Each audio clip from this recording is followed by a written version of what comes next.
Bonjour. I will introduce yourself in a second, but just to let you know, Je vais you vous have présenter dans translation here. quelques instants, mais il y a la traduction, si vous le souhaitez, canal 1 pour le français, anglais canal 1 et espagnol sur le canal 3. Les micros marchent? And French is too. Le micro, ah oui, il marche. Voilà, tout marche. Bonjour, Alors. bonjour, bonjour. Merci d'être là. Alors, pour vous présenter tout simplement, I'm going to introduce everyone at the table. To my left, Edgar Ramirez. Je présente tout le monde devant vous. Edgar Ramirez, juste à mes côtés. To his left, Adriana Paz.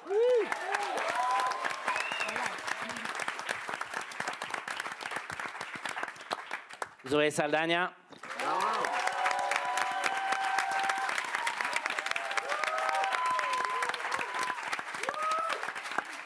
On va repartir à l'autre bout de la table avec le chorégraphe Damien Jallet.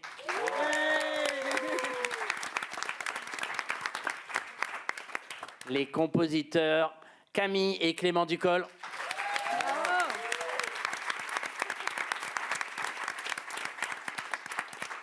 Selena Gomez.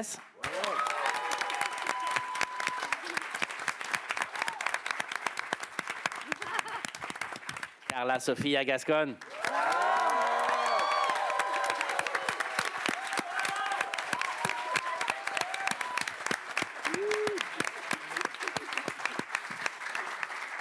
Et monsieur le réalisateur Jacques Audiard.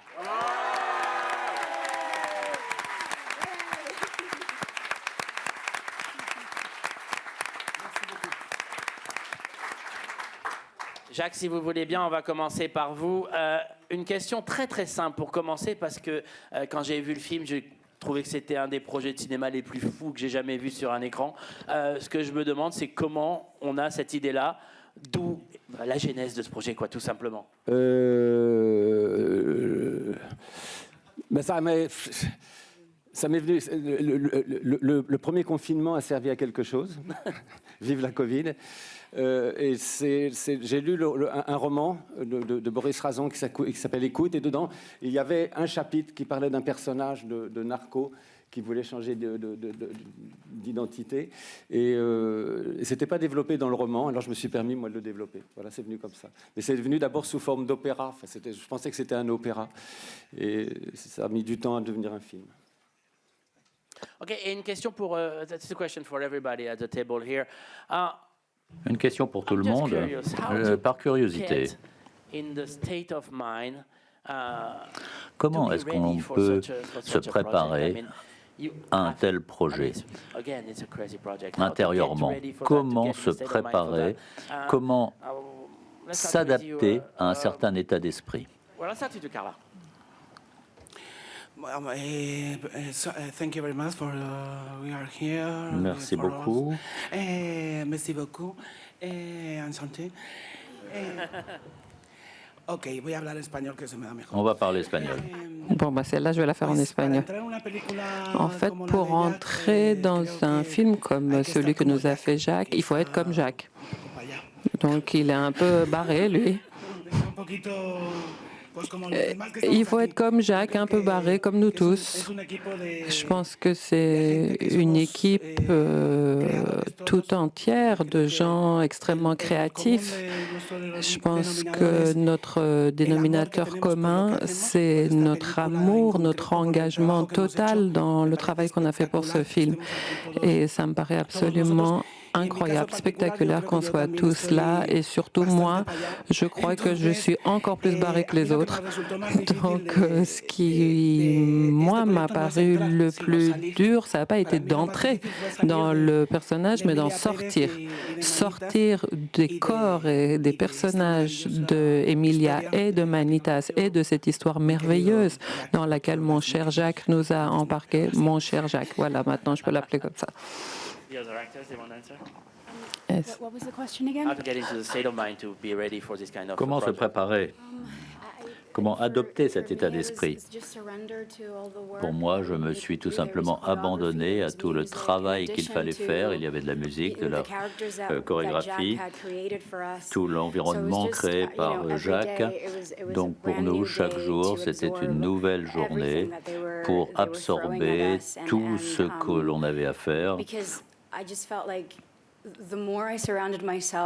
Plus je m'abandonnais à ce monde, plus je pouvais comprendre mon personnage de Rita.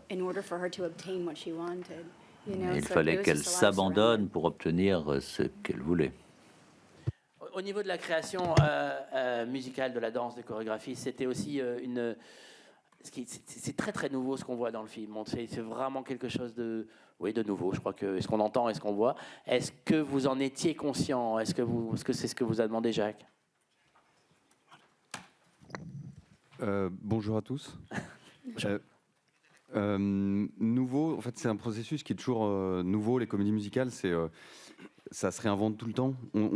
Aujourd'hui, il y a plein de moyens techniques qui font que la musique peut vraiment être un peu plus intégrée à la narration, un peu plus intégrée aussi dans la fluidité entre le passage parlé, chanté. Donc oui, en ce sens, c'est des processus qui sont toujours nouveaux et donc toujours passionnants pour nous au point de vue musical, parce qu'on n'est plus en train de plaquer une musique sur une image, mais c'est des allers-retours permanents entre les deux, quoi.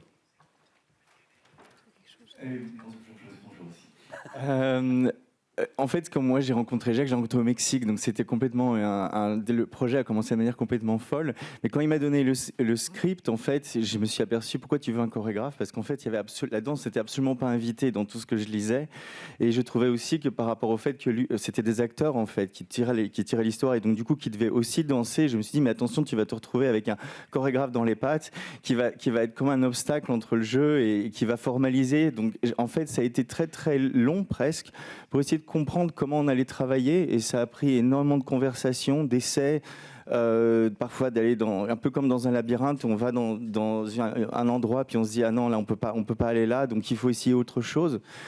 Et c'est vrai que ça a été vraiment un travail de longue haleine, presque 2 ans en fait, pour commencer à comprendre quel serait le code. On savait qu'on n'avait pas forcément envie d'aller dans les codes un peu officiels de la comédie musicale, mais c'est de trouver un langage qui fonctionnait pour cette histoire, et aussi quelque chose que tous les acteurs pouvaient porter comme étant quelque chose qui leur appartenait, et pas que la danse ne serait pas plaquée sur eux, mais que ce soit quelque chose aussi qui émane du jeu et qui fasse progresser l'histoire, plus que d'être quelque chose des décoratifs ou qui soit un peu dans l'arrière-plan.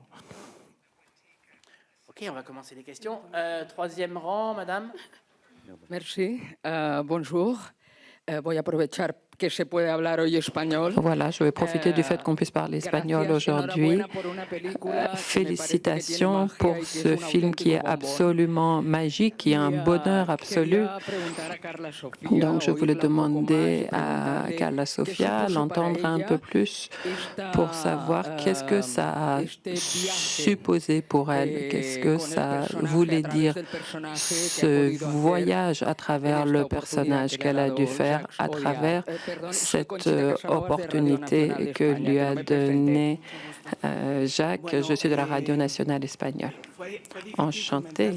Ça a été dur de convaincre Jacques, parce qu'au début, lui, il ne me voulait que pour Emilia. Il ne voulait pas que je sois Manitas, et c'est moi qui ai dû prendre des mois pour le convaincre. Et un jour, il m'a appelé, il a dit « Bon, d'accord, c'est bon, allez, fous-moi la paix ». Et donc, on a fait des essais, beaucoup d'essais de développement du personnage, de transformation, et quelque chose que j'ai encore jamais raconté, c'est qu'on a eu aussi un casting entre nous de Manitas, et ça a été merveilleux de découvrir en fait Manitas, de finalement voir que ce personnage qui n'est pas deux mais qu'un, comment les deux vont à la fois se séparer et se rejoindre. Et ça, c'est un cadeau magnifique que m'a fait Jacques, et je pense que peu d'acteurs ou d'actrices ont dans leur vie, dans leur carrière, la possibilité d'incarner un tel personnage. Et moi, je ne pouvais pas rater une telle occasion. Moi, je me suis vraiment profondément plongée. Je suis très émue aujourd'hui d'en parler. C'est ce que je disais tout à l'heure, c'était pas une blague. Et ça, il m'a vraiment fallu un exorcisme pour sortir de ce personnage. Il y a vraiment des scènes qui étaient au-delà de mes limites. J'avais l'impression de franchir la limite où on ne sait plus qui je suis, parce que mes amis autour de moi voient de quoi je parle, parce qu'en effet, il m'a fallu du temps pour en sortir. Et ça a été vraiment merveilleux, parce que une des premières personnes qui sont venues au casting, ça a été moi. Donc j'ai assisté au développement de tout ce processus. Et pour moi, c'est vraiment le plus grand cinéaste au monde, le plus grand, je le pense vraiment, le plus grand directeur d'acteurs qui nous laisse créer, qui nous laisse participer, qui nous laisse prendre part à cette magie créative. Et pour moi, ça a été magnifique. Quand j'ai lu le scénario, je me suis dit, mais il est taré, ce type. Qu'est-ce que c'est que cette histoire d'une comédie musicale en espagnol, alors qu'il ne parle pas espagnol lui-même?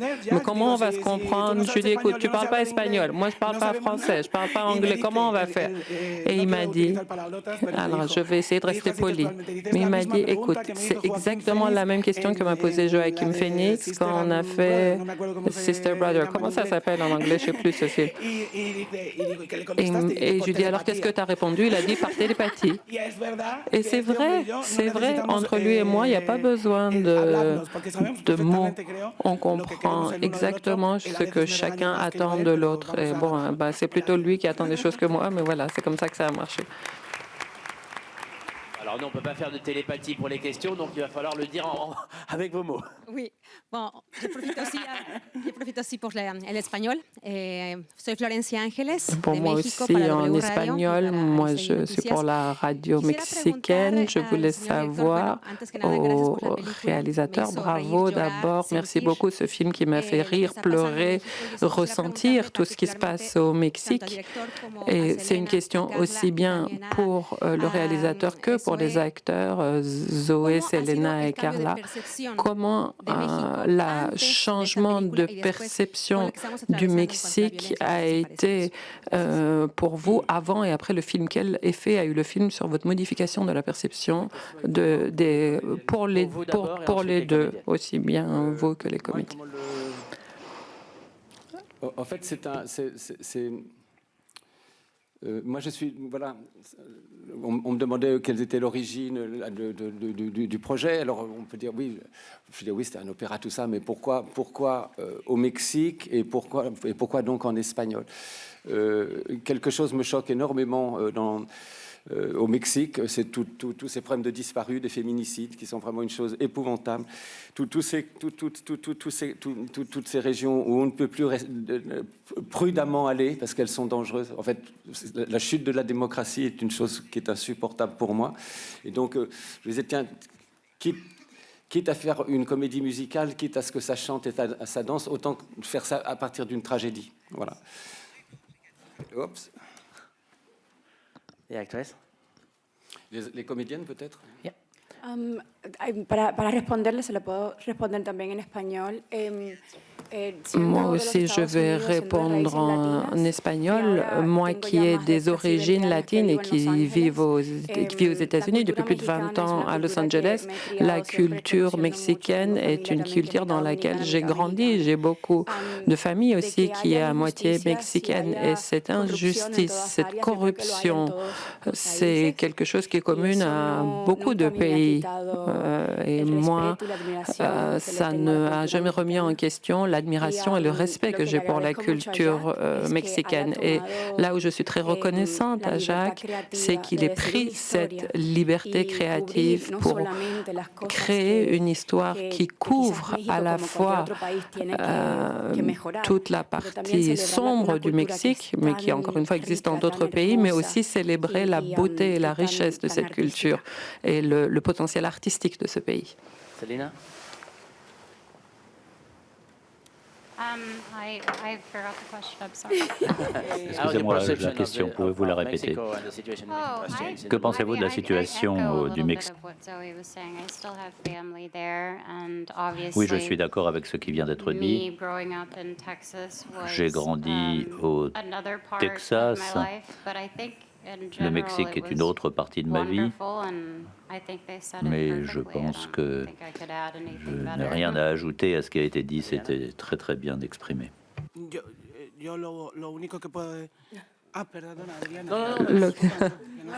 Pardon, moi ou Adrienne? Non, vas-y. Moi, en tant que Mexicaine, ça a été douloureux de voir ça. Et ça le reste parce que je vis encore au Mexique et je vis avec cette peur au ventre. Là-bas, ne pas pouvoir sortir de chez soi, c'est quelque chose qui n'est pas toujours ça. Mais quand on a un enfant, notamment, on sait qu'on doit préparer son enfant à ça, à être préparé au pire et à vivre, dépasser cette peur.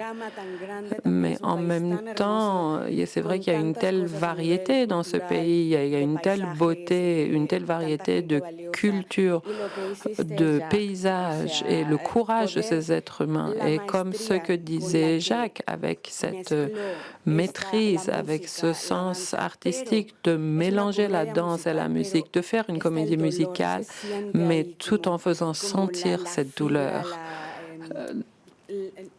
Que la nature mexicaine, la passion, c'est quelque chose qu'il a parfaitement assimilé et transmis à l'image, mais tout en l'entourant de ce monde artistique. Et je lui ai déjà dit à la fin du film qu'il était un génie. Je le pense vraiment. Lui, il dit, mais non, pas tellement. Mais pour moi, ça, c'est magnifique que cette douleur soit représentée de façon si merveilleuse. Bon, pour moi, tout ce que je peux dire, c'est que j'ai vécu au Mexique. J'ai beaucoup d'amis là-bas. Il y a des gens merveilleux. Vous avez ici Adriana qui est un exemple parfait de ça. Il y a des millions de gens au Mexique. Il y a bien sûr des canards boiteux comme partout, mais c'est des gens magnifiques. Mais ce que ce film apporte surtout au Mexique, c'est un message d'espoir. C'est qu'on peut tous aller vers le haut, on peut tous s'élever. Et ce n'est pas valable que pour le Mexique, c'est pour tous les gens qui voient ce film. Malgré tout le mal qu'on a fait, on a toujours la possibilité de se racheter, de s'améliorer, de grandir. Je parle en espagnol aussi. Yo creo que l'impression que j'ai, moi, c'est une idée que j'ai déjà pu aussi développer hier dans les entretiens que j'ai faits avec la presse. Et depuis hier, j'y réfléchis. Moi aussi, j'ai passé beaucoup de temps au Mexique. J'en y étais encore la semaine dernière avant de venir à Cannes. Et je ne sais pas qui vraiment a développé cette idée d'insile. Ce n'est pas l'exil, mais d'exil intérieur. Comment on peut se retrouver, se ressentir exilé dans un monde dans lequel on se reconnaît. Hier, nous avons découvert le film, nous tous les acteurs.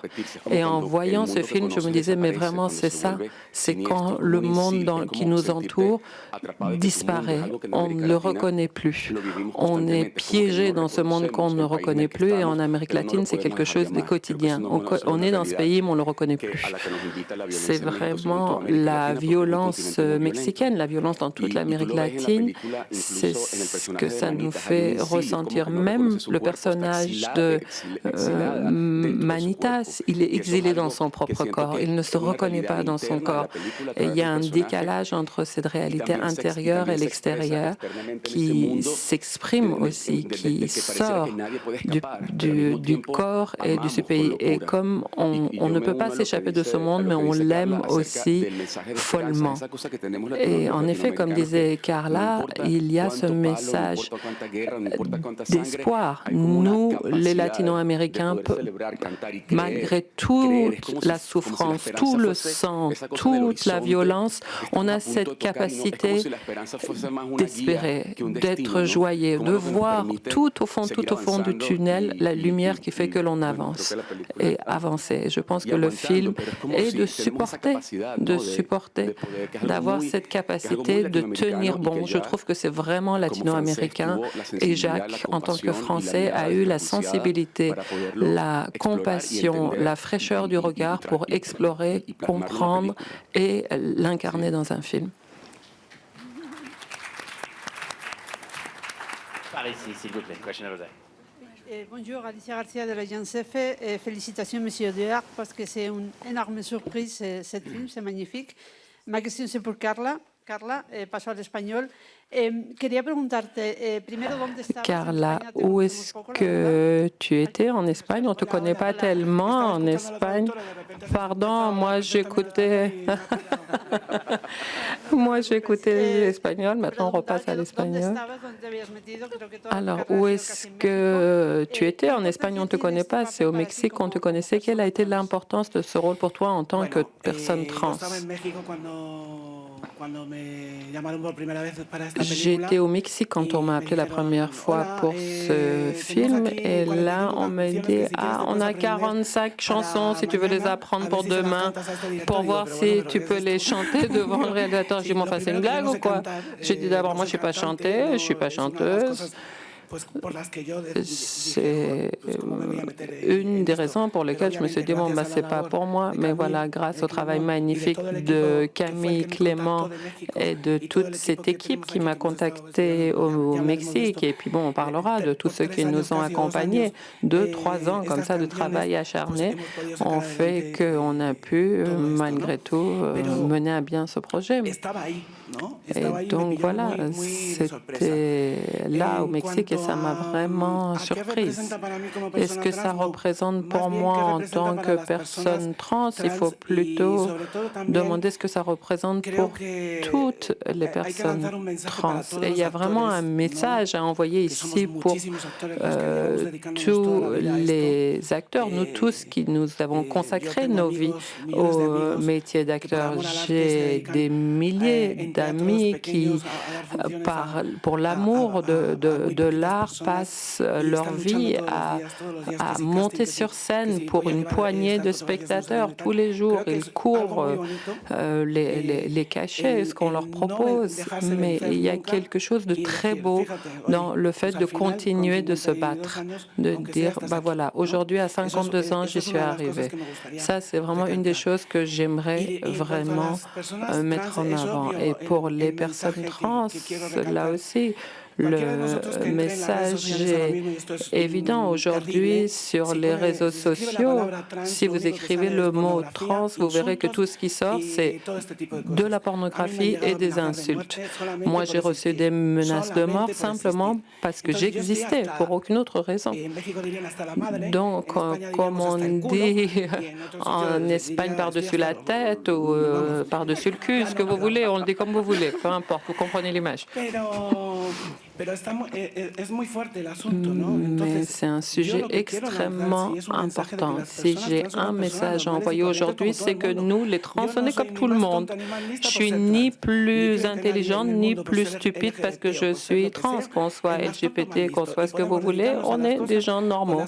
Et on peut se consacrer aux carrières que l'on choisit, que ce soit l'enseignement, que ce soit le métier d'acteur. On a fait un choix pour notre corps qui ne concerne que notre corps et nous avons le droit de disposer de notre corps, d'autant plus en tant qu'une femme trans, c'est doublement la double peine en tant que trans et en tant que femme. Cette difficulté de disposer de son corps. Et ce qui se passe pour cette femme dans le film qu'a fait Jacques, c'est que ça donne une visibilité du fait qu'on n'est pas trans, on est d'abord un être humain, des êtres humains, et ce n'est pas la peine de nous coller des étiquettes. Dans l'humanité, ça a toujours été comme ça. Il a toujours fallu trouver un bouc émissaire. que quelqu'un porte tout ce qui ne va pas dans le monde. Ça a été les femmes, parce que c'est elles que l'on critiquait. Après, ça a été les gens de couleur, qui n'étaient pas aussi bien que les blancs. Après, ça a été les LGBT. Maintenant, la nouvelle mode, le nouveau bouc émissaire, que ce soit la question des pratiques sportives. Moi, j'ai une fille magnifique qui est là et je vois bien qu'elle n'a pas ce genre de préjugés. Nous sommes des gens normaux. Moi, ne pas... C'est anecdotique d'être trans, au fond. Une personne trans est une personne qui vit une transition. Une fois qu'elle a traversé cette transition, elle est ce qu'elle est. Elle est ce qu'elle a voulu être. Elle n'est plus trans. Voilà, comme quand on est un bébé, puis on est adolescent et après on devient adulte. On ne dit plus « Ah tiens, c'est un bébé ce monsieur ». Mais non, ça y est, c'est plus un bébé. Donc dans ce monde-ci, il faut qu'on ait le respect que l'on mérite, que l'on ait les opportunités que l'on mérite. Et le message le plus important, c'est que la question de la féminité, la question des femmes dans ce monde violent dans lequel on commence à enfin traiter de l'avancée de la féminité. Et pour moi, les femmes sont vraiment une avancée de l'humanité. Bon, maintenant, il faut que je me taise parce que sinon, on me laissera plus parler.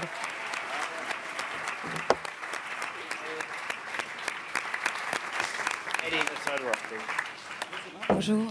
Bonjour, Elie Mastorou pour Frenchmania.fr. Je vais parler en français. J'ai une question pour Monsieur Audiard.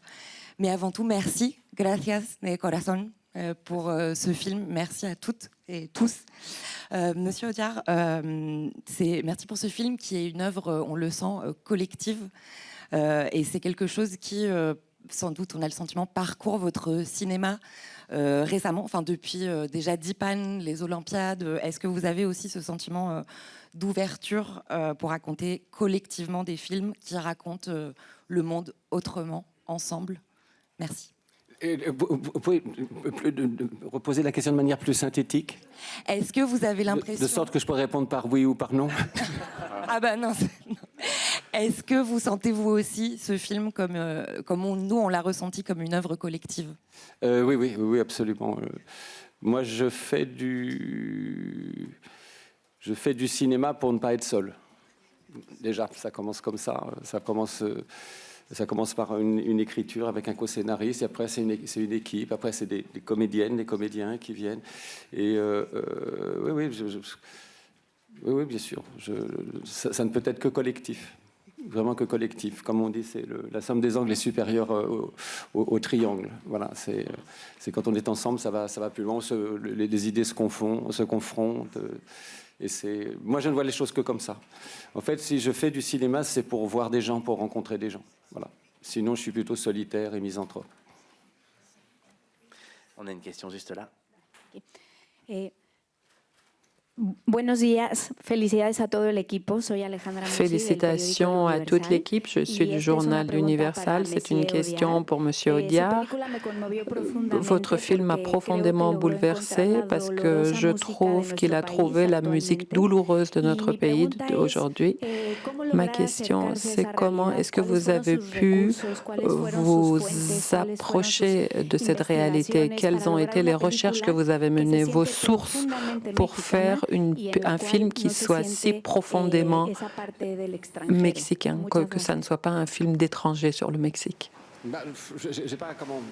Je suis décevant. J'ai pas fait. Pour moi, c'est pas un film de documentation. C'est pas comment. Il pourrait y avoir des documentaires beaucoup plus documentants. Voilà. Moi, c'est à la fois, oui, c'est une lecture de la littérature mexicaine, peut-être l'écoute de la musique, et puis pas mal de cinéma aussi. Mais sinon, je crois que l'imagination a vraiment sa part là-dedans. C'est une façon de ressentir les choses. Voilà, c'est pas. j'ai presque moi, c'est un rapport poétique avec le Mexique. C'est fait de exactement ce que disaient mes amis tout à l'heure. C'est à la fois, il y a quelque chose de schizophrénique dans le Mexique qui est extrêmement, qui est très tentant. Voilà. The gentleman with the red shirt over there. Hi, Jack. Thank you. Jacques, merci. C'est une question de Tel Aviv. J'apprécie beaucoup votre film, j'espère que vous allez gagner. Pourquoi avez-vous choisi ce médecin israélien? Je suis embarrassé parce que je crois que je n'ai pas de réponse. Je me demande si... écoutez, je ne botte pas du tout en touche, mais je crois que c'était dans le... Vous savez, je vous parlais du chapitre d'un roman, le roman de Boris Razan. Je crois que le médecin était israélien. Donc je crois que j'ai pris la même figure. Je ne suis pas allé chercher plus loin, je crois. Mais je suis sûr de rien. Sorry? Je ne comprends pas. Ouais, vous trouvez le personnage, l'acteur? Où est-ce que vous avez trouvé l'acteur? À Los Angeles.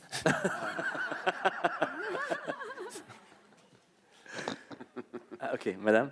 Hola, ¿qué tal? Buenos días. Soy Cristina Ibáñez de Bonjour, je I'm suis... going in English for Simena. And I'm going to read my question because between Spanish and English, my head is mixed. Je me mélange un peu entre l'espagnol et l'anglais. Il y a beaucoup de dialogues iconiques et érotiques au cinéma. Est-ce que vous pensez que vous aussi, vous allez être une référence dans l'histoire du cinéma, vu les dialogues qui sont les vôtres? Je ne sais pas si je suis sexy. Je ne sais pas comment répondre à cette question. Pour moi, oui, tu es très sexy. Like, what do you mean? Because I say a bad word in the movie? No. I mean, well, that's the writing. That's definitely not me. I think it was genuinely a very powerful moment in the movie, and it's very poetic. Unfortunately, this is all the time we have. Mesdames et messieurs, merci beaucoup. Merci infiniment.